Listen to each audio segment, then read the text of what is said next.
Electric flux शुरू किया था और उसमें कुछ थियोरेटिकल पार्ट, इलेक्ट्रिक फ्लक्स का concept, positive flux, negative flux और कुछ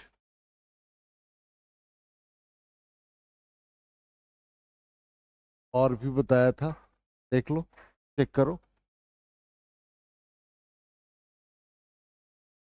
तो कुछ इंपॉर्टेंट पॉइंट्स गॉस थ्योरम से रिलेटेड, ठीक, गॉसियन सरफेस वगैरह भी बता दिया था। और electric field due to line charge, infinite plane sheet का बताया था, और लॉन्ग स्ट्रेट चार्ज वायर का।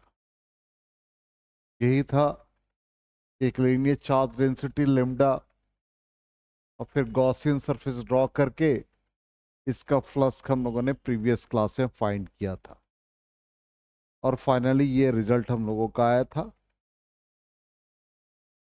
चेक करो, ये यहां तक हो चुका था और ये भी पार्ट हो गया था इनफाइनाइट प्लेन शीट का। इलेक्ट्रिक फील्ड निकाल लिया था सिग्मा बाई 2 एप्सिलॉन नॉट। हाँ, देख लो। हाँ, ये दो डेरिवेशन हो गया था। आज हम लोग इनफाइनाइट प्लेन शीट का कंडीशंस पढ़ेंगे कि दो प्लेन शीट है, पैरेलल प्लेट्स, एक का सरफेस चार्ज डेंसिटी सिग्मा 1, दूसरे का सिग्मा 2, और इनके बीच में आउटसाइड यहां पर इलेक्ट्रिक फील्ड निकालना है। तो निकालने का तरीका यही होगा कि सिग्मा 1 के कारण से जो इलेक्ट्रिक फील्ड होगा वो रेडियली आउटवर्ड होगा। तो पहले सिग्मा 1 वाले पार्ट को कंसिडर कर ले, तो इसका इलेक्ट्रिक फील्ड रेडियली आउटवर्ड, तो ये डायरेक्शन हो गया रेडियली आउटवर्ड, इसका भी रेडियली आउटवर्ड। तो ये सिग्मा 1 के लिए हो गया। अब आ जाओ सिग्मा 2 के लिए, इसका भी रेडियली आउटवर्ड, तो सिग्मा टी 2 का हो गया E2, यहाँ रेडियली आउटवर्ड और ये रेडियली आउटवर्ड। तो तीन रीजन हो गए, एक रीजन ये हो गया, एक रीजन ये है, और एक रीजन ये, और तीनों रीजन में इलेक्ट्रिक फील्ड निकालना है। तो एक यूनिट वेक्टर हम लोग ड्रॉ कर लेते हैं, unit vector pointing from left to right. और यदि डायरेक्शन इलेक्ट्रिक फील्ड का along the direction of unit vector होगा तो पॉजिटिव लेंगे, अपोजिट होगा तो नेगेटिव लेंगे। तो इन द फर्स्ट रीजन आ जाए तो इलेक्ट्रिक फील्ड का vector sum E1 plus E2। अब E1 का वैल्यू क्या है, सिग्मा 1 बाई 2 एप्सिलॉन नॉट। इसका डायरेक्शन क्या है, opposite to the unit vector. Negative sign आ गया, दूसरा सिग्मा 2 बाई 2 एप्सिलॉन नॉट, इसका भी डायरेक्शन अपोजिट। तो फर्स्ट रीजन हो गया। अब सेकेंड रीजन में आ जाओ। सेकेंड रीजन में भी electric field for plane sheet, इसका वेक्टर सम कर दिया E1 sigma by 1 by 2 epsilon naught along the direction of unit vector positive, sigma 2 by 2 epsilon naught opposite to the direction of unit vector। ये आ गया। Third region में आ जाओ। In the third region electric field vector sum E1 plus E2। E1 का direction along the direction of unit vector positive, sigma 2 2 by epsilon naught along the direction of unit vector, positive sign. Clear? इस तरह से तीनों reason का electric field हो गया। तो ये हो गया for parallel plane sheets having surface charge densities sigma 1 sigma 2, और ये दोनों पॉजिटिव है। इसी तरह से एक पॉजिटिव ले ले और एक नेगेटिव ले ले, उस कंडीशन में भी निकालते हैं। ठीक है, तो ये देख लो, फर्स्ट रीजन का सिग्मा 1 का रेडियली आउटवर्ड, सिग्मा 2 के लिए भी रेडियली आउटवर्ड, और रिजल्ट यूनिट वेक्टर ले लिया आर कैप, E1 का वैल्यू, फिर E2 का वैल्यू और E3 का वैल्यू। ठीक, नेक्स्ट आ जाए। यहां पर प्लेन शीट सिग्मा 1 सिग्मा 2 यहां पर एक पॉजिटिव है और दूसरा नेगेटिव, ठीक है। तो सिग्मा 1 और सिग्मा 2, तो सिग्मा 1 का रेडियली आउटवर्ड, तो ये E1 हो गया, ये E1 हो गया, सिर्फ इसको कंसिडर कर रहे हैं। तो रेडियली आउटवर्ड। अब आ जाओ सिग्मा 2 के लिए, रेडियली इनवर्ड, तो E2 का direction, radially inward E2, radially inward E2। First region ये हो गया, सेकेंड रीजन ये हो गया, थर्ड रीजन ये हो गया। यूनिट वेक्टर ले लो। अब यहां पर फर्स्ट रीजन में आ जाओ, E1 plus E2, sigma 1 by 2 epsilon naught, direction opposite to the unit vector, negative, sigma 2 by 2 epsilon naught along the direction of unit vector। Second region में आओ, ये भी vector sum E1 plus E2, sigma 1 by 2 epsilon naught along the direction of unit vector r cap। In the third reason, vector sum E1 plus E2, sigma 1 by 2 epsilon naught along the direction of unit vector, और ये negative sign directly लिख दिया opposite to the unit vector.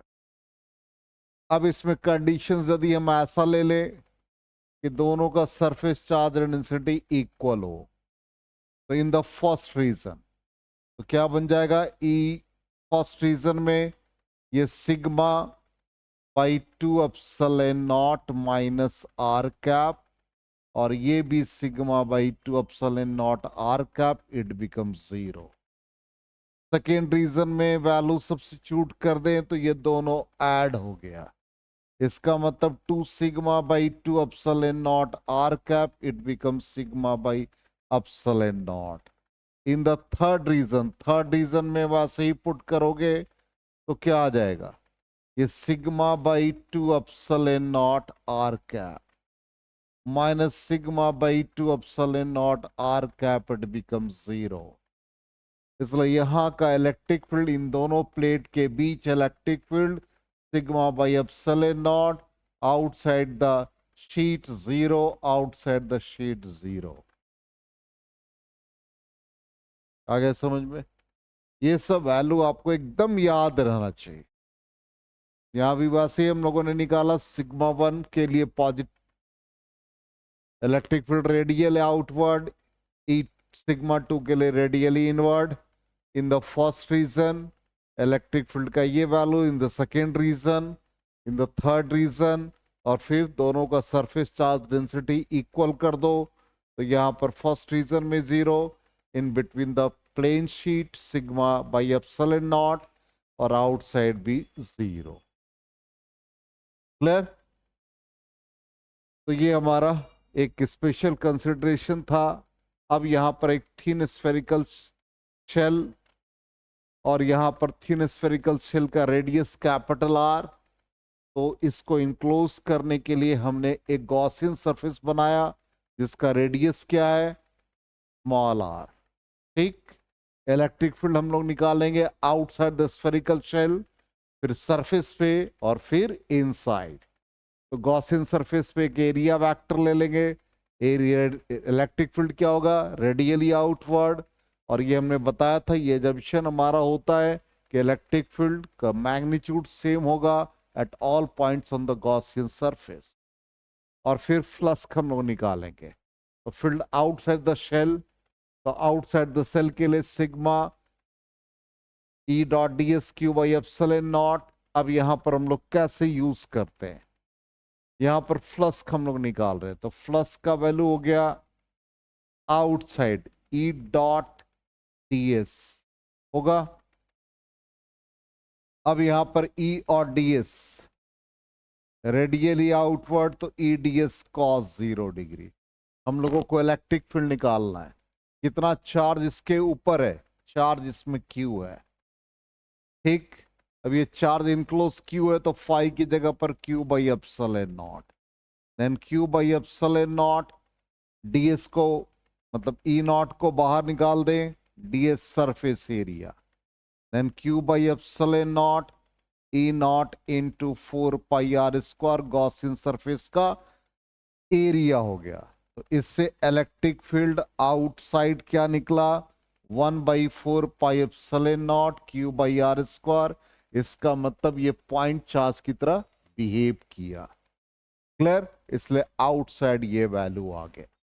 अब इसका surface charge density sigma, charge upon area 4πr²। तो Q के value को हम लोग सब्स्टिट्यूट कर देंगे सिग्मा इंटू 4πr²। सॉरी, ये यहां पर रेडियस r हो जाएगा। ठीक, अब ये वैल्यू इसमें सब्स्टिट्यूट कर दो, तो 1/4πε0। Q का वैल्यू डालोगे तो sigma 4πr²/ε0, sorry r²। 4π cancel हो गया, सिग्मा r²/ε0 r²। अब इसी तरह से सरफेस पे आओगे तो सरफेस पर भी गॉसियन सरफेस ड्रॉ करेंगे। तो यहां पर क्या आ जाएगा, r = r। अब r = r इसमें सब्स्टिट्यूट कर दो, या इसको आप लिख दो Q/ε0 sigma s ds cos 0 degree. ठीक है, ds हो गया, es का वैल्यू 1/4πε0 Q/r²। तो यहां पर E at the electric field at the surface 1/4πε0 Q/r²। अब Q का वैल्यू सब्स्टिट्यूट कर दो, तो ये आ जाएगा 1/4πε0 sigma 4πr² divide by r²। It becomes सिग्मा/ε0। अब इनसाइड आ जाओगे तो इनसाइड में EI लिखोगे .ds, EI ds cos 0। और यहां पर कितना चार्ज इनसाइड इनक्लोज करेगा, 0 चार्ज। इसलिए electric field inside the spherical shell 0 होता। ये सारा डेरिवेशन आज हम लोगों ने कर लिया, मतलब फ्लक्स से रिलेटेड। ये हो गया एट द सरफेस, अभी बताया सिग्मा/ε0, इनसाइड द शेल 0। अब इसका ग्राफिकल रिप्रेजेंटेशन देखो, E और R के बीच ग्राफ, कैसा ग्राफ होगा। तो यहां पे हम लोग मान लो ये इलेक्ट्रिक फील्ड y एक्सिस पर रखे, ये R हो गया, ये हमारा R = R, ये इनसाइड और ये आउटसाइड। अब इनसाइड जाते हैं तो क्या है, इलेक्ट्रिक फील्ड 0, तो ये 0 रहेगा। सरफेस पे आते हैं तो सरफेस पर मैक्सिमम हो गया, ग्रेटर देन R। आउटसाइड जाते हैं तो इनवर्सली रिलेटेड टू r²। इसका मतलब यहां के बाद रेक्टेंगुलर हाइपरबोला हो जाए। तो इस तरह से ग्राफ का नेचर आ जाएगा। तो ग्राफिकली भी देख लें कि ग्राफ क्या शो कर रहा है। यहां पर ये ग्राफ शो कर रहा है, इस तरह का नेचर आ रहा है। R = R पे ऐसा है सरफेस, और यहां पर outside inversely proportional to r²। Clear? तो ग्राफ भी आपको दिमाग में रखना। अब क्वेश्चन आ जाए, the charge Q is placed at the center of cube. The electric flux through one of its face. कितने फेस होते हैं, 6। इसका मतलब हर फेस को कितना मिलेगा, Q/6। तो Q/6/ε0। कौन सा ऑप्शन है, बी। तो बी ऑप्शन हमारा करेक्ट हो जाएगा। नेक्स्ट क्वेश्चन आ जाए, सिलेंडर का रेडियस r है, लेंथ l है, यूनिफॉर्म इलेक्ट्रिक फील्ड में रखा है। The total flux for the surface of the cylinder is given by. तो हम लोगों ने पढ़ रखा है, और ये क्वेश्चन मतलब एक तरह से जब हम लोग उसको कर रहे थे, जब रिवीजन कर रहे थे थ्योरेटिकल पार्ट का, तो यहाँ पर रेडियली आउटवर्ड इलेक्ट्रिक फील्ड है। यहाँ भी इलेक्ट्रिक फील्ड का डायरेक्शन यूनिफॉर्म है, मतलब ये यूनिफॉर्म है, तो इलेक्ट्रिक फील्ड का डायरेक्शन ही रहेगा नॉर्मल इधर इलेक्ट्रिक फील्ड के लॉन्ग। इसका मतलब ये क्या देगा, पॉजिटिव फ्लक्स देगा। और यहाँ पर इलेक्ट्रिक फील्ड का डायरेक्शन ये है, नॉर्मल का डायरेक्शन ये है, यहाँ क्या देगा, नेगेटिव फ्लक्स देगा। तो phi = electric field into area πr²। और यहाँ का क्या आ जाएगा, phi = E इंटू माइनस हो जाएगा नेगेटिव फ्लक्स के कारण से। तो यहां पर टोटल फ्लक्स क्या आ जाएगा? 0।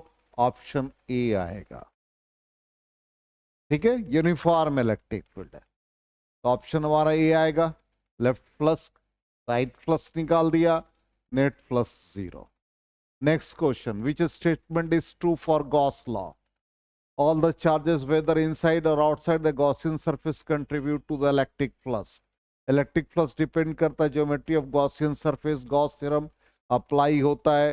Non uniform, ये दे रखा है electric field over the Gaussian surface remains continuous and uniform at every point। हमने पढ़ा भी है ये Gaussian surface पे electric field का magnitude same होता है in all directions। इसका मतलब ऑप्शन डी करेक्ट हो जाएगा। ठीक, चलिए नेक्स्ट क्वेश्चन आ जाए। The magnitude of electric field due to a point charge 2q at distance r is e। तो यहां पर आपको इलेक्ट्रिक फील्ड का वैल्यू e दे रखा है 1/4 pi epsilon naught 2q by r square के। Then the magnitude of electric field due to a uniformly charged in sphere shell of radius r with total charge q at a distance r/2। अब यहां पर r/2 के लिए तो 1/4 pi epsilon not. अब यहां पर चार्ज कितना है? q है और डिस्टेंस क्या हो जाएगा? r/2 का होल स्क्वायर। अब इसको कंपेयर कर लो तो e डैश बाई e कर दो।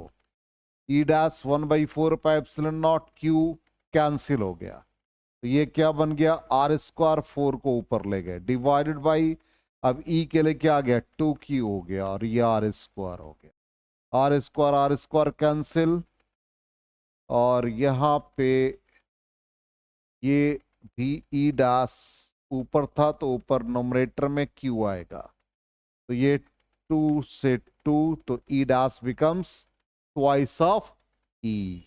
कंफर्म देख लो, चेक करो,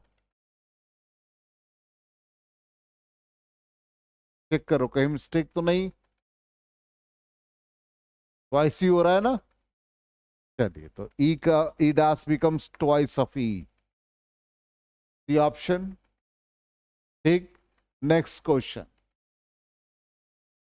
The square sheet of side A is lying parallel to xy plane at z is equal to a. The electric field in the region, electric field का value दे रखा है, electric flux through the sheet तो E dot ds। ठीक, तो यहां पर क्या आ जाएगा? Flux is equal to E dot ds। तो इलेक्ट्रिक फील्ड कितना है? C z square k cap dot ds किस प्लेन में लाई कर रहा है? xy। क्लियर, तो इसका एरिया कितना हो गया? ए स्क्वायर एक्स वाई के परपेंडिकुलर क्या है? के कैप। ठीक, अब यहां पर जेड का वैल्यू कितना है? ए, तो ये सब्स्टिट्यूट कर देंगे तो यहां पर क्या गया? के डॉट के 1, ये क्या गया? C A square into A square. It becomes, ये इंटीग्रेट करने के बाद क्या आ गया? A4 तो CA4। ठीक, और अदरवाइज ऐसे ही बना सकते हैं, dxi कैप dyj कैप लिख करके ही बना सकते हैं। एक और मेथड सिखा दिया है, देखो एक मेथड क्या है, ये ऑप्शन आ गया, यहां पर E डॉट ds लिख दिया, सी जेड स्क्वायर के dx dy k कैप। चूंकि एक्स वाई प्लेन में लाई कर रहा है तो इसका सरफेस एरिया ले लिया dx dy और perpendicular to x y plane k cap. तो सी जेड स्क्वायर निकाला, dx का इंटीग्रेशन कर देंगे कहां से कहां? 0 टू a। फिर dy का इंटीग्रेशन, dx का इंटीग्रेशन x हो गया तो upper limit minus lower limit a बन गया।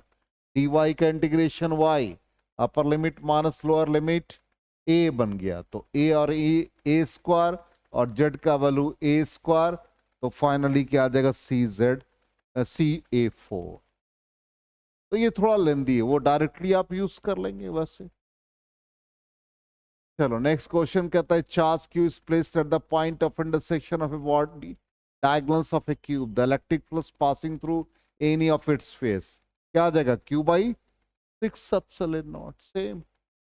सेम ऑप्शन वैसे जैसा फर्स्ट क्वेश्चन था। अब आ जाए मल्टीपल चॉइस क्वेश्चन में। Next, the electric flux through a close Gaussian surface depends upon, किस पर डिपेंड करता है? चार्ज पे और एप्सिलॉन नॉट पे, यही पढ़ते हैं। और एनी चार्ज डिस्ट्रीब्यूशन, इसका मतलब है कि परमिटिविटी ऑफ द मीडियम भी होना चाहिए और नेट चार्ज भी होना चाहिए। Option A clear. Next question, 15 charged particles with the same charge q are placed on the x-axis. 15 charged particle, 15। Distance हर के लिए कितना है? r/3। चलो एक एक्सिस ड्रॉ कर लेते हैं। ओरिजिन पे चार्ज दे रखा है, फिर r/3 पर एक चार्ज है, ये r/3, फिर हर के बीच में r/3, ये भी चार्ज। तो क्या आ गया? r/3 plus r/3।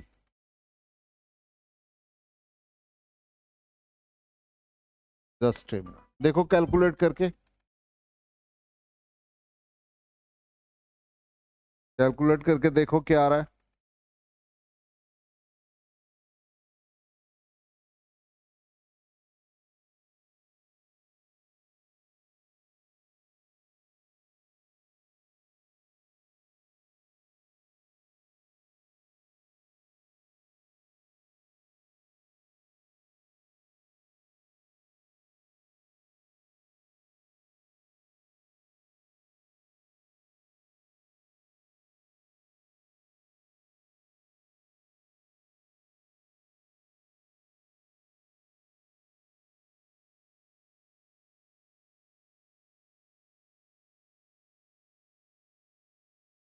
पर कहा कि r/3 है, तो सेकेंड वाला पोजीशन क्या आ जाएगा? जल्दी से बताओ। इसमें r/3 ऐड करो तो 2r/3 हुआ। बोलते चलो। फिर r/3 ऐड करो, क्या बना?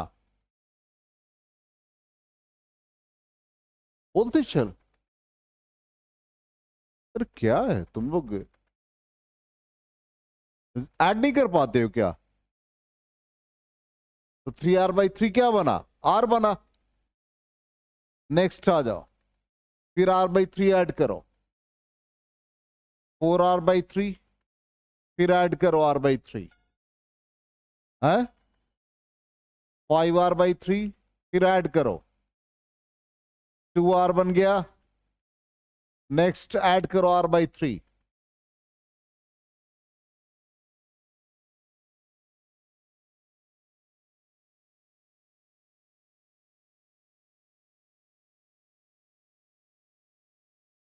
क्या हो जाएगा यार? r/3 ऐड नहीं कर पाते हो क्या तुम लोग?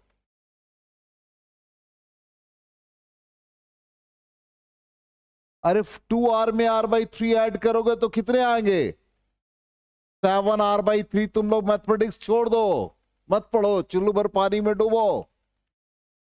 फिर इसी तरह से -r/3, -2r/3, -r, फिर -4r/3। तुम लोग का मैथ्स बहुत वीक है, दिन रात मैथ्स बनाते रहते हो लेकिन कुछ नहीं आता है। -2r, -7r/3। देखो कितने चार्ज हो गए, ऐड करो सबको, 15 हुए। चेक करो क्विक।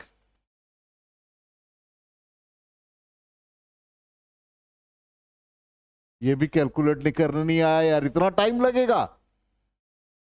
अब क्या कहता है, कहां तक लेना है? 1.5r तक लेना है।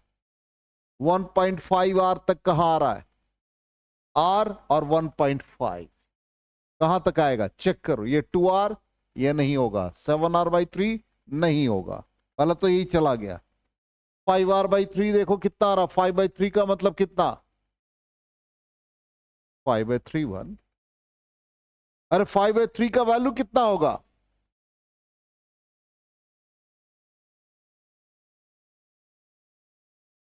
1.6। इसका मतलब 1.5 के आगे, उससे कम होना चाहिए।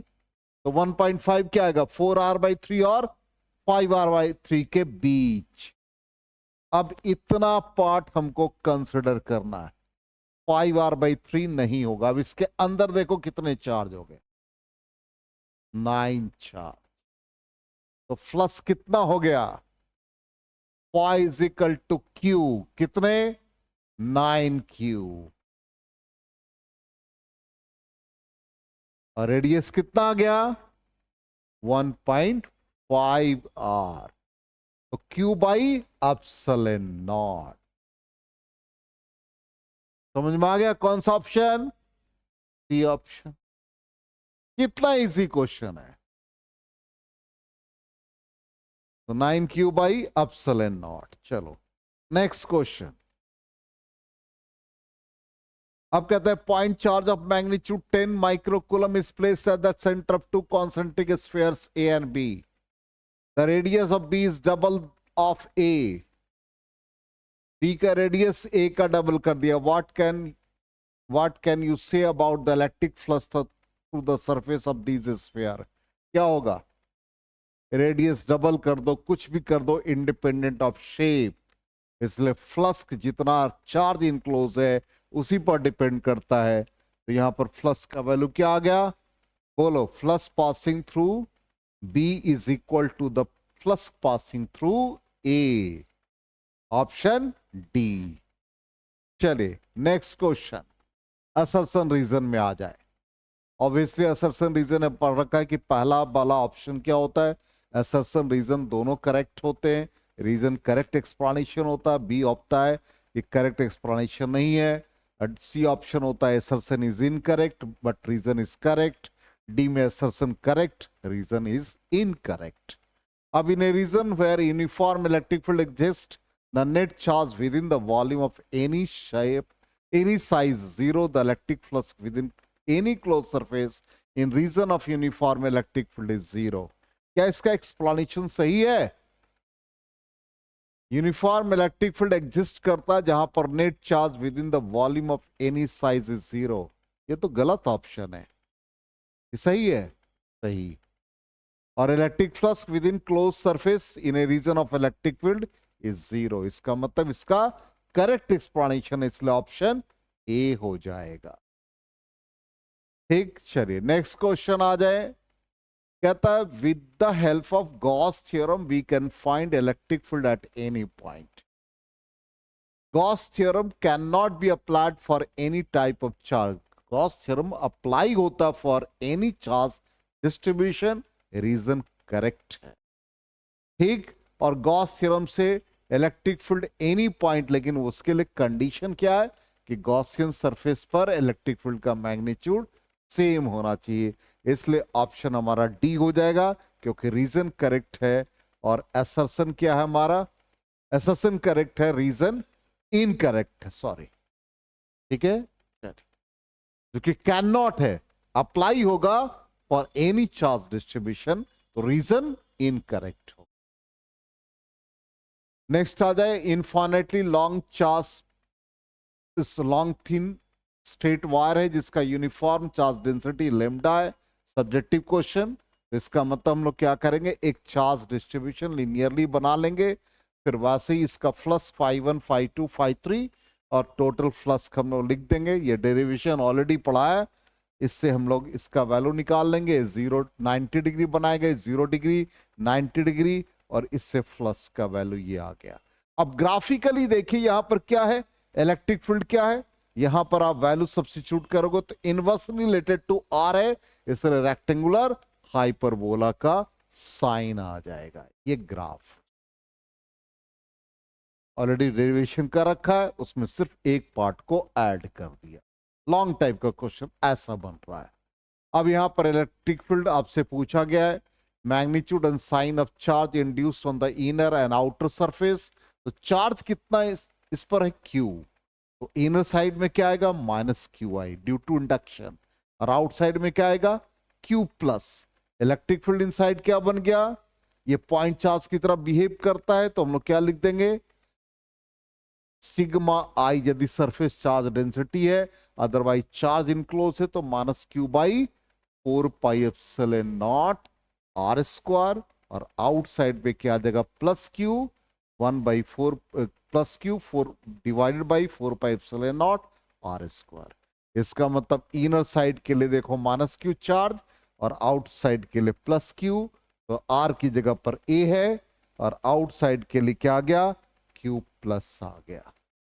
अब कहता है magnitude of electric field vector eight R = A/2, और R is equal to 2B। तो जहां पर आपका रेडियस या R का वैल्यू वहां पर A/2 पुट कर देंगे, तो A/2 के कारण से इलेक्ट्रिक फील्ड ये आ गया, और फिर R is equal to 2B substitute कर देंगे, तो ये आ जाएगा electric field. Clear? Long type का क्वेश्चन ऐसा। अब आ जाए, ऐसे दे रखा इलेक्ट्रिक फील्ड। इलेक्ट्रिक फील्ड का वैल्यू क्या है? XI cap. ठीक, flux through the cylinder, charge enclose. अब इधर का नॉर्मल ड्रॉ करोगे तो एन कैप इधर बना, इधर का नॉर्मल ड्रॉ करोगे तो एन कैप ये बना, तो फाई एल आ जाओ। लेफ्ट में क्या आ जाएगा? माइनस साइन पढ़ा रखा है। तो इलेक्ट्रिक फील्ड अब ऐसे, यदि आपको दिक्कत हो रही है तो आप E.ds इस्तेमाल कर लो, 50xi कैप डॉट। अब नॉर्मल जो है यहां पर, ये यदि आपका रेडियस है तो रेडियस आपका इस एरिया सीधा दे रखा है। कितना क्रॉस सेक्शनल एरिया? 25 इंटू 10⁻⁻⁴, और इसका डायरेक्शन क्या हो गया?